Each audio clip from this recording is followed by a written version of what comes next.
seja muito bem-vinda, seja muito bem-vindo. Tá no ar o Café com Política. O videocast da JFTV recebe o vereador André Luiz, do Republicanos. O tema do café de hoje são os desafios da inclusão, com foco na educação. A convidada especial para falar sobre educação inclusiva é a Raquel Xavier Grazinoli. Raquel, que é diretora do Centro de Atendimento Educacional Especializado, o CAEE, das regiões Oeste e Sudeste. Tá na hora, então, de tomar aquele cafezinho para ficar ligado enquanto a gente conversa de política no município.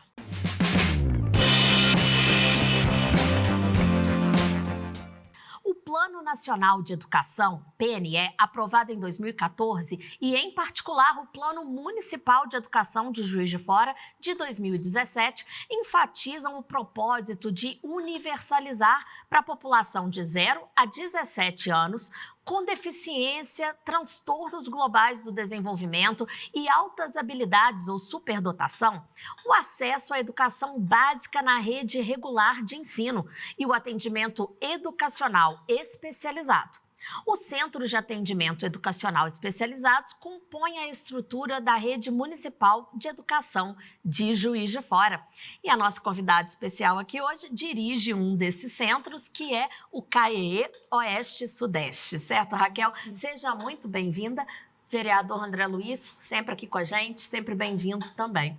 Ok? Obrigada. Raquel, vamos começar aqui dando a palavra para o André, tá? Que é o prata da casa, e em seguida a gente parte para ouvir especialista no assunto, né, André?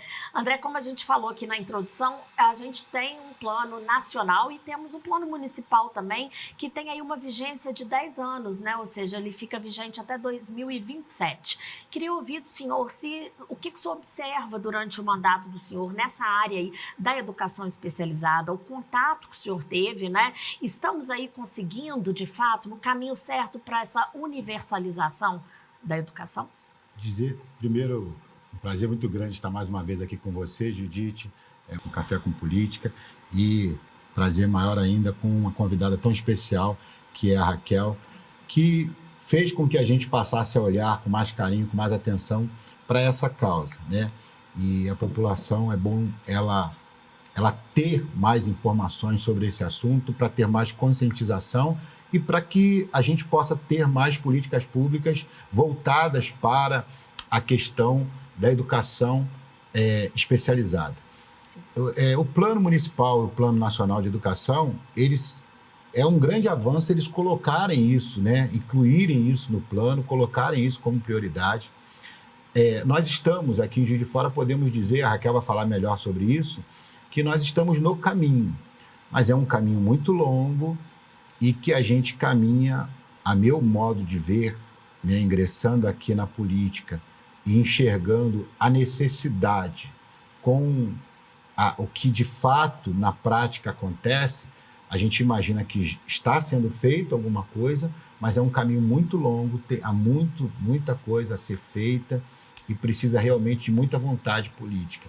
E a gente está querendo aqui, de alguma forma, no nosso mandato, contribuir e por isso até a gente está trazendo a Raquel aqui, porque a melhor maneira de contribuir é deixar quem entende do assunto opinar e falar das suas dificuldades e também das suas necessidades. Então, nosso mandato tem procurado ouvir e nesse sentido a Raquel tem sido uma parceira, porque a gente tem conseguido ter uma noção maior das necessidades, das demandas, e dentro dessas necessidades a gente tem procurado contribuir. Só ressaltar que além do Plano Nacional de Educação e do Plano Municipal de Educação, o nosso município está elaborando o Plano Municipal da Primeira Infância. Sim. Então, dentro desse plano também vai ser incluído, vai estar em elaboração, né, com os grupos de trabalho, mas quando chegar aqui na Câmara vai ser mais discutido e esse tema também vai fazer parte. A educação especial também vai estar prevista lá no plano, né?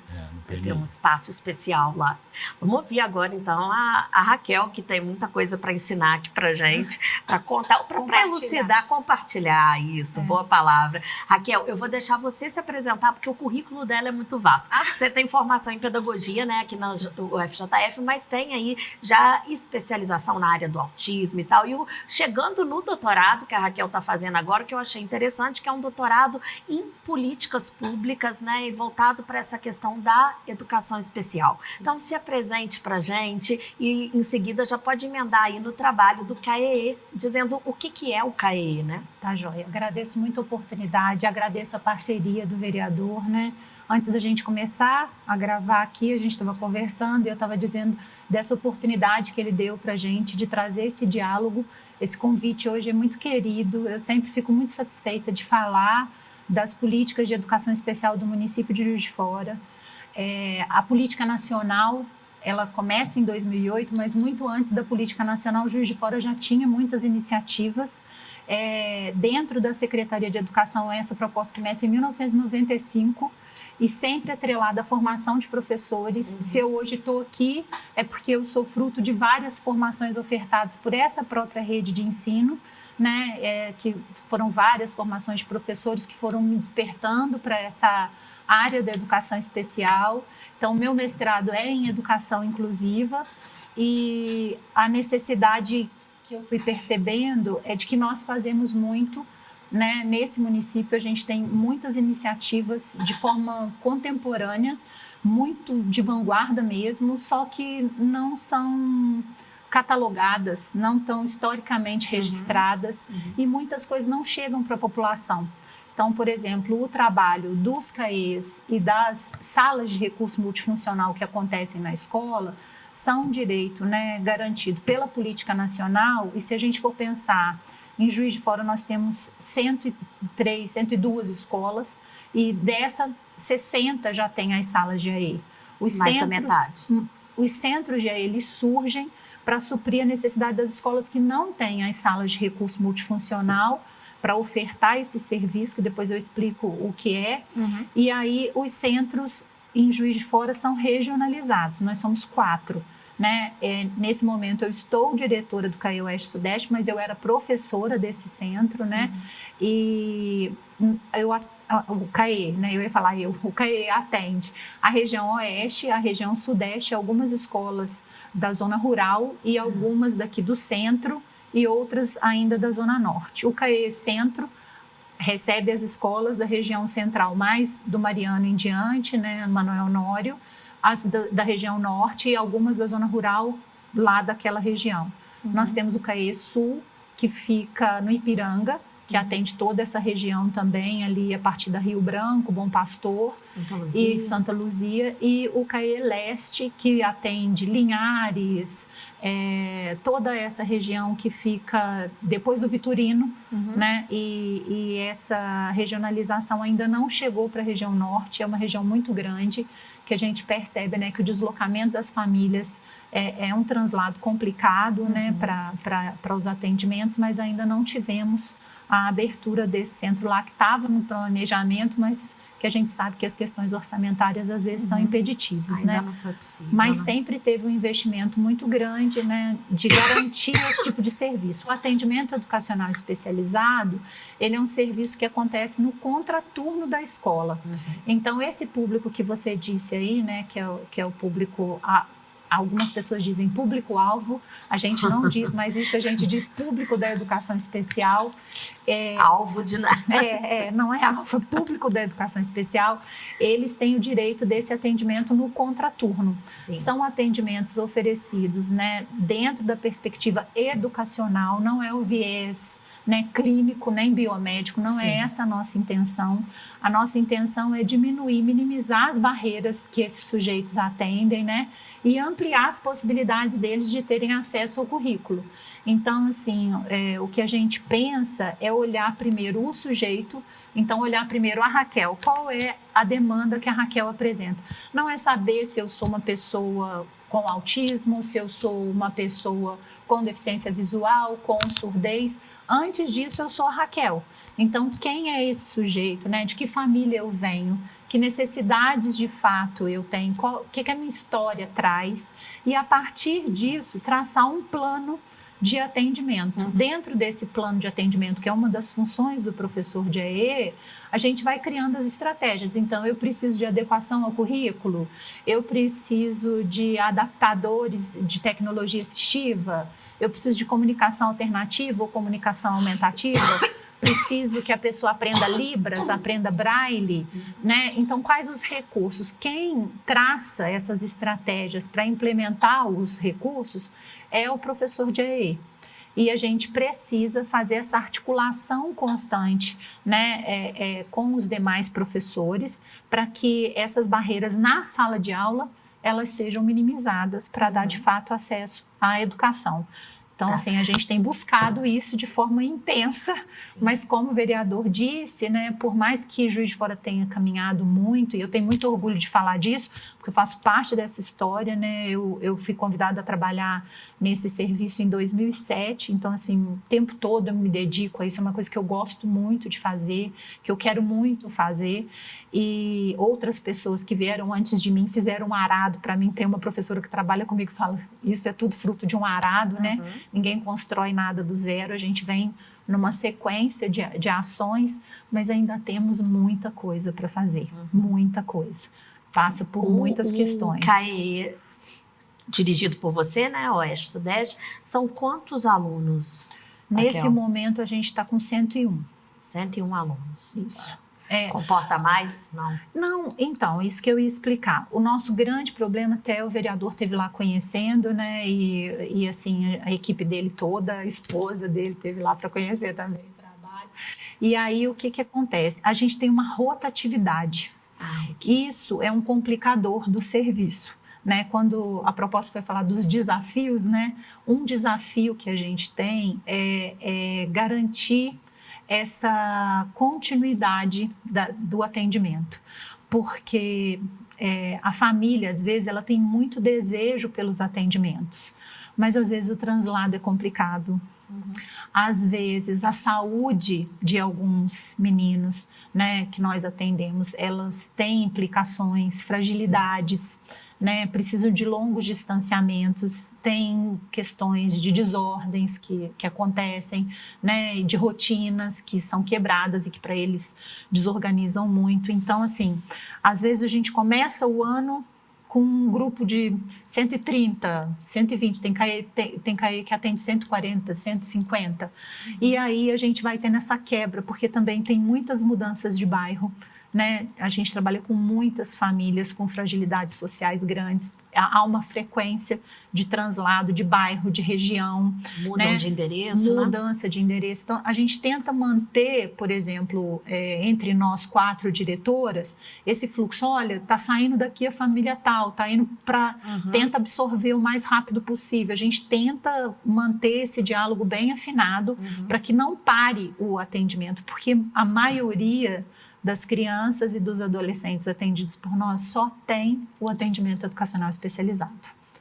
Você fala em relação a terapias, né? Porque o atendimento é educacional. Educacional, não é terapêutico. Mas uma das maiores barreiras que nós temos, a gente tem conversado sobre isso às vezes, né, vereador, é a intersetorialidade. Sim. Algumas demandas precisam com urgência de suporte de outros equipamentos. Da área da saúde, por exemplo. Da área da saúde, principalmente. Né? E aí a gente acaba enfrentando um problema muito grande, que o diagnóstico abre a porta para o viés clínico medicamentoso. Entendi. E não abre a porta do viés terapêutico, que é fundamental. Sim. Não há uma medicação, uma pílula mágica que vá retirar, né, a característica do sujeito, a deficiência do sujeito, né, os impeditivos que ele tem. Aquilo vai caminhar com ele. As terapias são um ponto fundamental para melhorar a qualidade de vida, para melhorar a qualidade de aprendizado, para melhorar os aspectos cognitivos, e a gente não tem esse acesso. Né? Embora haja fonoaudiólogas, psicólogas, fisioterapeutas nos CAEs também, ou não? Não conta com isso, só com educadores mesmo.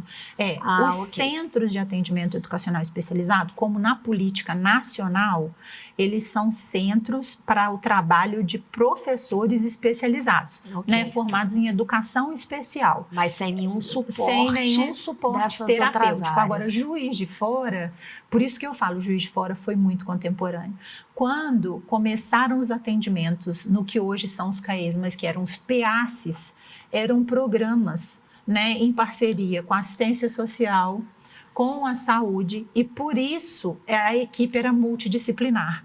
Então, o carro-chefe da acolhida no CAE era o trabalho pedagógico. O CAE não, antigamente PEACE e depois NEACE, né? O carro-chefe era o suporte pedagógico. Mas eu estava atendendo a família da Raquel. E aí, observando a família da Raquel, eu sabia que existia N vulnerabilidades sociais, de risco. Então, atender a Raquel dentro da especificidade da deficiência era muito pouco. E aí, a assistente social, que estava dentro do NEACE ou do PEACE, né, ela fazia esse trâmite de abrir as portas dos equipamentos da assistência social para essa família. Ah, não, a família da Raquel tem todo o suporte, mas há ali uma fragilidade no viés do psicológico. Então, junto com o trabalho da pedagogia, entrava o suporte da psicologia. E hoje em dia não tem mais. Nem de fonoaudiologia, não temos mais essa equipe multidisciplinar, porque nos adequamos à política de educação especial, ainda mantivemos em alguns CAEs alguns profissionais dessa área, porque já eram da equipe, mas aí o vereador falou muito bem, há uma questão política também, né? Então, eu tô lá, trabalho como fono. Aí eu passei por um concurso numa outra área. Eu vou. Precisaria ser substituída, né? Imediatamente. Mas isso não foi acontecendo e as equipes foram ficando defasadas nesse sentido. Hoje nós temos um CAE com uma fono. Isso então significa um desafio também, né? Muito. A ser superado, que é a questão de formar essa integração, né? Equipes fazer esse recorte dentro dos outros setores, como da assistência social, da saúde, para uma vinculação direta com o atendimento especializado que já está centralizado ali na educação. Eu enxergo isso, por isso que não é fácil. Assim, a gente entende que não é fácil, mas é preciso. A gente falou aqui da outra vez, né, que eu trouxe o César aqui, que era um deficiente visual. Ah, sim, falamos já sobre inclusão. A gente falou justamente dessa questão de ser mais difícil, às vezes a questão orçamentária, como a Raquel levantou, ela pesa no sentido, se você olhar pelo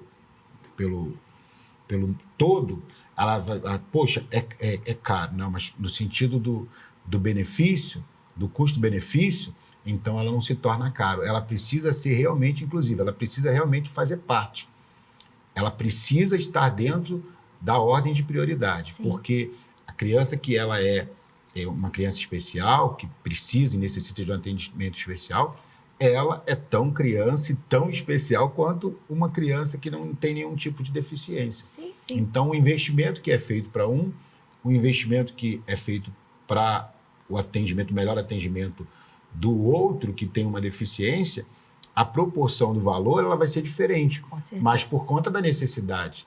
Mas todos têm a mesma prioridade. Isso tem sido, Raquel, uma coisa que eu tenho batido muito na tecla aqui, porque uma grande desculpa quando se fala em políticas públicas, principalmente para a questão de acessibilidade, de inclusão, é sempre que tudo é mais caro.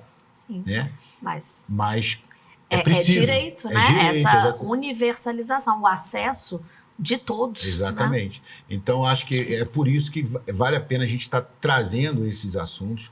O CAE é uma coisa que é fantástica dentro do nosso município, mas que é desconhecida por grande parte da população. E é um trabalho fundamental, é um trabalho primordial, eu diria assim.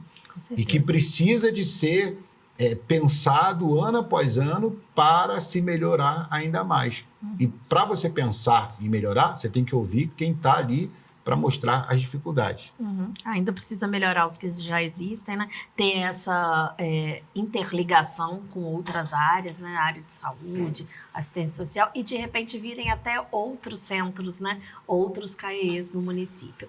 Agora, Raquel, eu queria te perguntar o seguinte, eu entendi que o CAE, então, para ser um aluno do CAE, você precisa estar matriculado na rede municipal de ensino, né? E você vai ter acesso ao CAE, este aluno especial, ele vai ter acesso ao CAE caso a escola onde ele esteja matriculado não tenha essa sala de recursos multifuncionais, correto? Agora, a idade desse aluno, então, é um aluno que vai só da infância aos 17 anos, ou existe aí, porque a gente tem alunos especiais também no EJA, né? Como é que funciona isso? Os CAEs têm esse limite de idade? Então, não. O que acontece? A gente recebe os bebês de 0 a 3 anos e 11 meses, né? No que a gente chama de estimulação essencial, estimulação precoce, né? Agora saiu a política nacional, né, de atenção, né, para esse público,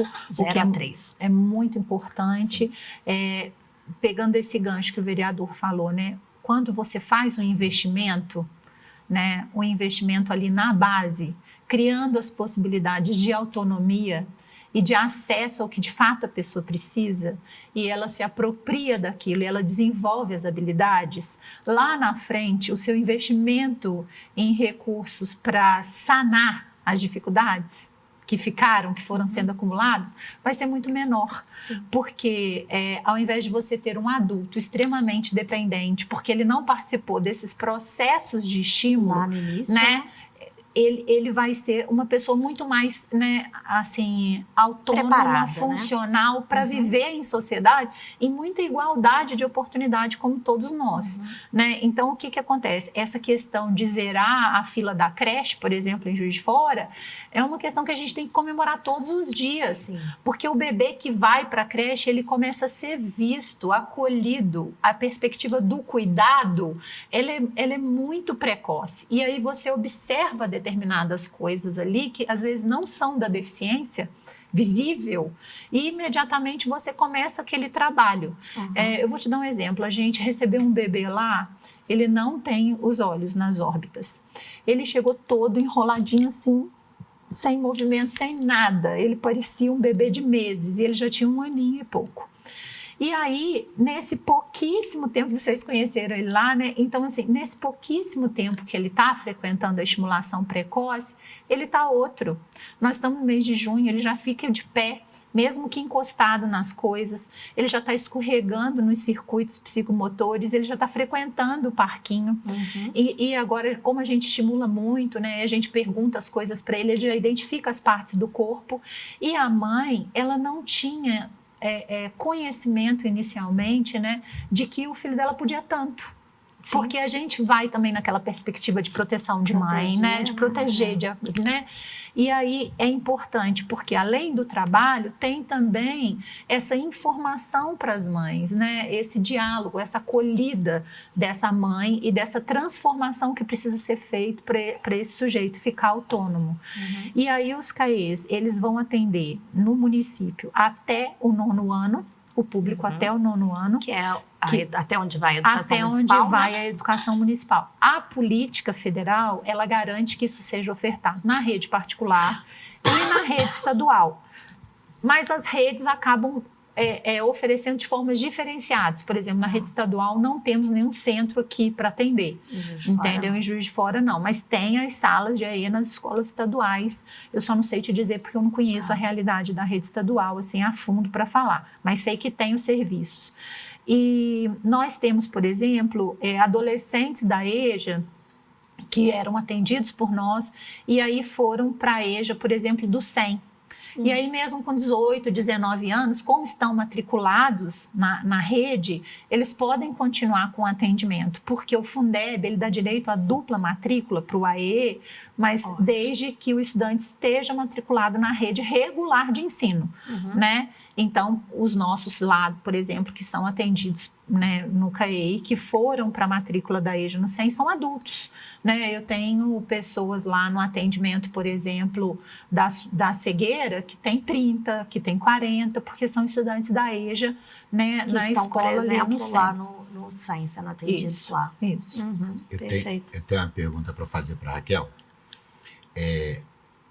Essa questão da inclusão, de receber os alunos especiais em sala de aula,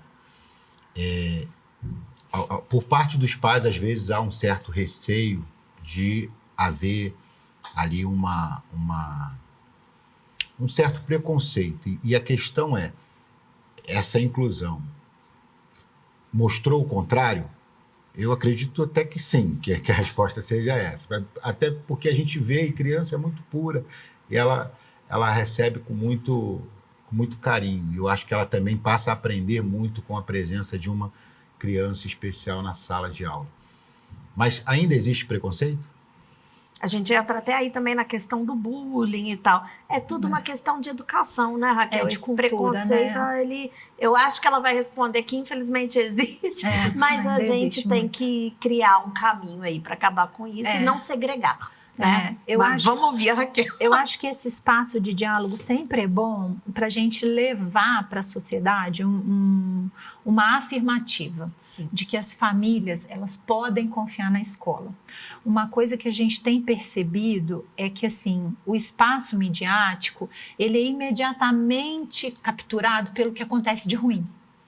Né? Eu tenho feito um exercício, assim, a prefeitura tem um canal na Secretaria de Educação que chama Anunciar, é o canal da Secretaria de Educação, e eu acho que a gente precisa anunciar também coisas boas, né? Existem muitas iniciativas acontecendo de forma muito positiva, não só na rede municipal não, estou falando pelo Brasil afora, né? Sim, existem coisas muito positivas, mas o que alcança a mídia de forma brutal, por exemplo, anteontem, uma criança foi agredida por uma professora na rede municipal de Florianópolis, acho que municipal de Florianópolis, não tenho certeza. Isso imediatamente ganha todas as redes sociais. Mas, anteontem também, foram publicados 2 vídeos de crianças dançando na quadrilha, uma criança usuária de cadeira de roda com o colega, e os colegas fazendo todo o movimento de mediar a participação, e ele super feliz ali, participando, e uma outra colega fazendo a coreografia com um colega que parece, pela característica do comportamento, uma criança dentro do transtorno do espectro do autismo. E aí ela faz tudo, ele dá uns sorrisinhos assim, mas ele tem aquela questão do toque e tal. Então, essas coisas, elas não ganham esse espaço midiático tão grande. Então, a gente vive 2 realidades que caminham ali muito juntas. Iniciativas que dão muito certo, né? E coisas ainda ruins que deixam a família insegura. Né? E aí eu não posso de jeito nenhum dizer que não acontecem, porque senão eu não estaria lidando com a verdade. E eu gosto de trabalhar muito com a verdade dentro do que eu faço. Né? E assim, isso acontece. Acontece às vezes até da gente como adulto não pensar que estamos sendo preconceituosos, mas olhar a pessoa pelo viés da falta. Primeiro colocando a deficiência na frente, né? Então, quando eu falei, por exemplo, da medicalização da infância, porque eu imediatamente olho aquele aluno e falo, não, esse aluno com certeza não está medicado. Essa família não está cuidando. E às vezes tem acesso a toda a medicação possível e não há uma pílula que vá retirar aquilo ali da pessoa. Não tem a pílula Dr. Caramujo da época, né, do sítio do Pica-Pau Amarelo, isso não existe, né? E aí a pessoa vai ter que lidar com aquela demanda. E assim, uma coisa que a gente precisa conversar muito na educação, que o que nós temos que ver na educação, diante de todos os desafios que são muitos, a educação, principalmente a educação pública, são muitos desafios. A gente lida em comunidades periféricas, as pessoas crescem na perspectiva da falta, elas não têm acesso a bens culturais, elas não têm acesso a um parque, elas não têm acesso, né? Então, assim... Os próprios parquinhos, né? A gente já até tratou disso aqui, eu não lembro se foi com o vereador André, mas aqui no programa a gente já falou dos parquinhos preparados, né? Para crianças com deficiência, a gente tem as praças em Juiz de Fora. Na verdade, foi que eu citei no outro programa, justamente o caso do Caê. Que eu vim procurar para fazer o parque. Foi assim que a gente se conheceu, que eu fiquei conhecendo o trabalho dos Caês e o trabalho da Raquel, porque ela pode falar melhor do que eu, porque ela veio falando justamente, e isso é o que me incomoda muito, porque ela veio falando de uma coisa que é simples, mas que impacta de forma muito positiva no trabalho que eles desenvolvem e no desenvolvimento das crianças, e que era considerado caro e por isso durante muito tempo não se tinha. Então, quando ela nos procurou para poder, dizendo que era o sonho, né? Pedir uma ajuda, né? Ela falou que era um sonho e até eu estou um pouco para falar, quando eu vi o sonho, eu falei, não, teu sonho não é só seu sonho, não. Agora passa a ser nosso sonho também. Porque às vezes é uma coisa que o próprio vereador, a própria vereança desconhece, né, essa necessidade. Por mais interesse que o mandato tenha na área da educação inclusive, desconhece algumas necessidades. Por isso que é importante, né, esse acesso aí que você teve. Isso é que é legal da política pública, se ela for feita com vontade, né? E assim, se ela for pensada por quem realmente está ali na ponta da linha.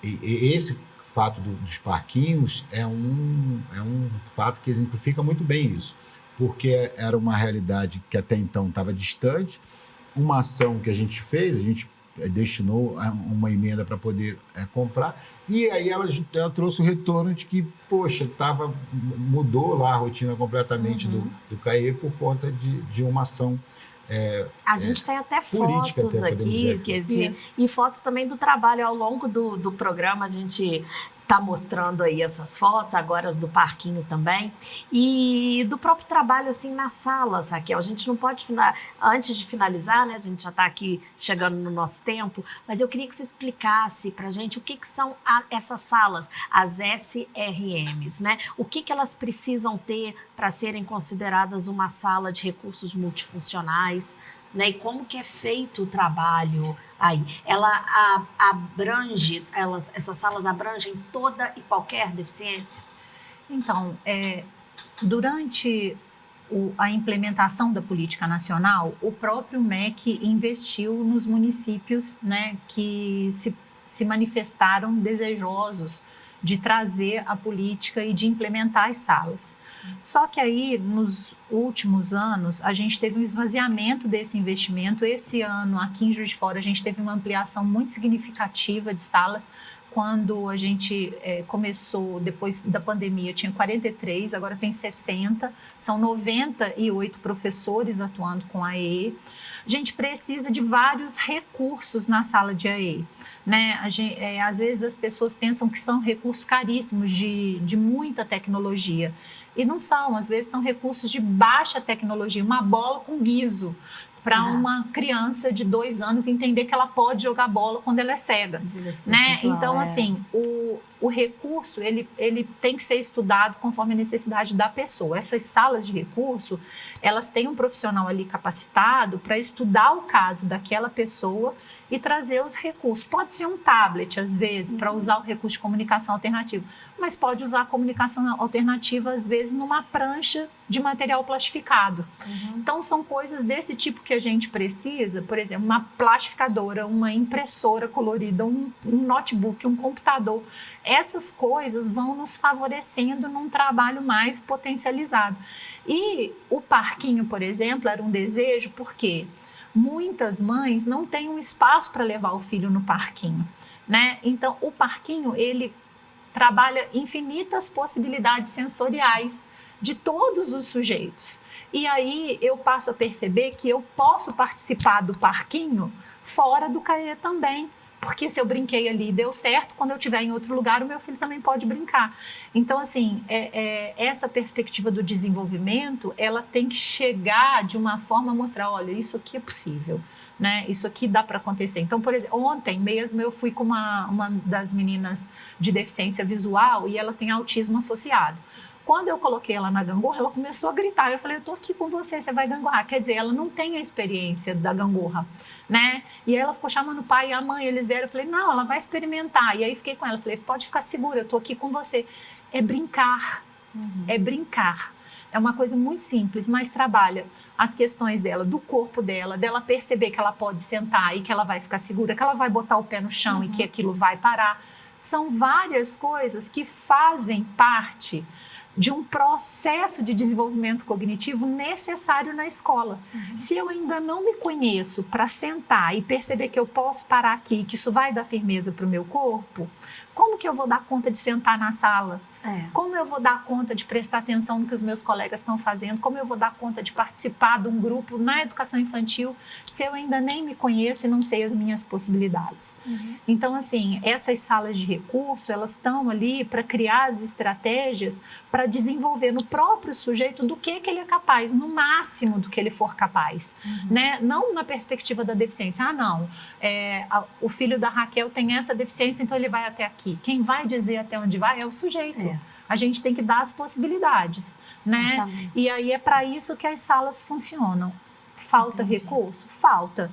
Mas, assim, a gente pode, né, investir em outras estratégias, né, que substituam também as formas de trabalhar com os sujeitos. Tem muita questão da criatividade, né? Também. E do estudo e da formação. Com certeza. Porque sem formação a gente não consegue caminhar nessa perspectiva desse atendimento. A gente precisa de vontade. A formação é fundamental, mas existe uma questão emocional, né? Aquela coisa de você fazer a coisa com prazer.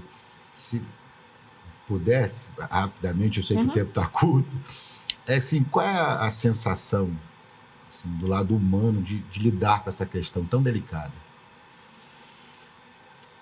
O desafio é bom, né?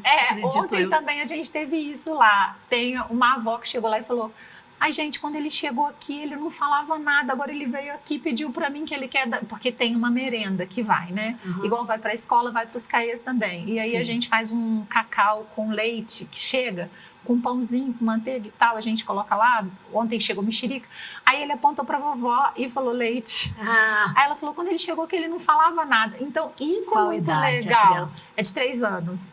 Isso é muito legal. Então, assim, e os áudios que as mães mandam, né, para as professoras, falando, olha, eu mesma trabalhei como professora há muito tempo. Estou na direção, mas sou professora, né?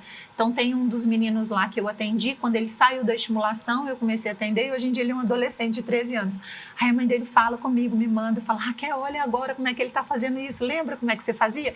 Então, assim, você perceber que esse avanço é possível, mas desde que você acredite que é possível, né? Porque desafiador desafiador é. Trabalhar com a diferença é desafiador, né? Qualquer área, né, André? Quando a gente vê o resultado, né, apesar dos desafios, é interessantíssimo. Bom, vamos finalizar aqui, mas vamos antes ouvir o André aí, as palavras finais dele e as suas também em seguida, Raquel. Então, Judite, assim, eu fico muito feliz de poder estar trazendo a Raquel aqui, abrindo esse espaço, chamando a atenção da população para essas questões, do poder público de uma forma geral, porque isso faz com que esse assunto fique em voga. Nós estamos com a LDO na casa, que trata das diretrizes orçamentárias para o próximo ano. É preciso pensar em políticas públicas voltadas para as pessoas com deficiência. E a gente está aqui aberto para poder contribuir da nossa maneira, e eu penso que a melhor maneira que a gente tem de contribuir é potencializar aquelas pessoas que sabem fazer. Então, a gente tem procurado fazer isso. A Raquel, já falei para ela, o gabinete está de portas abertas para poder ajudá-lo naquelas demandas que for possível, que tiver à nossa disposição, e também para levantar os temas que tiverem que ser levantados. Lá nos CAE vão ser presenteados agora com mais uma emenda com os óculos Orcan. A gente discutiu aqui como se fosse uma coisa distante, mas agora já vai ser uma realidade. Cada um dos CAE vão estar com óculos. Os óculos para cego, inclusive ler. É impressionante, precisaria de um programa só para falar dele. Tá. Porque eles têm um programa, né, que coloca no óculos e é capaz de ler placa, de ler livro, porque fica tudo programado, registrado. Ele faz com que veja a pessoa, aquela pessoa está registrada, quando você chega, então o óculos fala, vem um áudio ele identifica fala, as notas, as cores. Excelente. E cada um dos CAE vão ser presenteados com óculos desse, e a gente tem emenda aí do mandato. Um prazer muito grande de estar contribuindo. Mas é um passo muito pequeno perto dos desafios que são muitos. Pelo que a Raquel fala, a gente percebe que, por mais que Juiz de Fora esteja aí na vanguarda, esteja fazendo muita coisa, comparado então a outros municípios, ela está realmente muito avançada, mas nós temos muito que caminhar e a gente espera aí poder estar contribuindo. Isso aí. Estamos aqui para isso. Raquel, você mencionou aí da mídia, né? Não dá, a grande mídia não dá muita visibilidade para as boas ações, né? É mais a questão da denúncia quando acontece alguma coisa. Mas estamos aqui, né? No poder público, abertos aqui para dar transparência a esses bons trabalhos. E foi muito bom ouvir a Raquel, né? É muito bom ouvir gente que ama o que faz e que entende, que tem aquela formação, né? Que faz bem. Eu agradeço muito a oportunidade. A minha pesquisa é para demarcar o lugar de tudo que Juiz de Fora fez. Eu tenho muito orgulho de fazer parte dessa rede. Esse registro é importante, né? Tenho muita vontade de que Juiz de Fora ainda faça muitas coisas, né? E fico muito agradecida não só por esse espaço, mas por esse espaço de diálogo que o vereador vem tentando, não só lá no nosso CAE, com a Secretaria de Educação e com outras ações dentro do próprio município, né? Porque eu acho que a vereança, ela tem que fazer isso, ela tem que se aproximar, né? E às vezes as coisas são decididas sem que haja diálogo. E é importante que haja esse diálogo para que a gente possa caminhar de forma positiva, né? Se ninguém buscar conhecer o que a gente faz, né, nunca vai ter esse investimento, o interesse de ir com a família, sim, né? Sim. Então, assim, o interesse de conhecer e de mostrar para as pessoas, olha, aqui está acontecendo uma coisa bem legal, vamos olhar para esse lugar aqui, vamos divulgar que isso é possível. Às vezes as mães recebem a oferta do atendimento educacional especializado na escola ou no CAE e como elas não sabem o que é, elas recusam, porque elas pensam sempre no viés da terapia, né? E a gente tem conversado muito isso, né? Precisa mesmo que haja um grande centro com as terapias, com suportes para as famílias, para acolher as demandas deles, as demandas de quem cuida, porque quem cuida está muito fragilizado, muito adoecido, precisa ser fortalecido, né? Então, assim, todo o tempo eu falo, o atendimento educacional especializado, ele é muito importante, a escola é muito importante, mas a parceria, o diálogo é que vai fazer dar certo. Se a gente tiver esse espaço de parceria, a gente vai conseguir caminhar. Tem desafio, mas a gente vai conseguir caminhar. Obrigada. É isso aí, chegaremos lá. Com certeza. Muito obrigada, André. E obrigada a vocês também que acompanharam mais esse bate-papo interessante aqui do Café com Política. Lembrando que os episódios estão todos disponíveis lá no YouTube da Câmara Municipal de Juiz de Fora. Até a próxima, um forte abraço.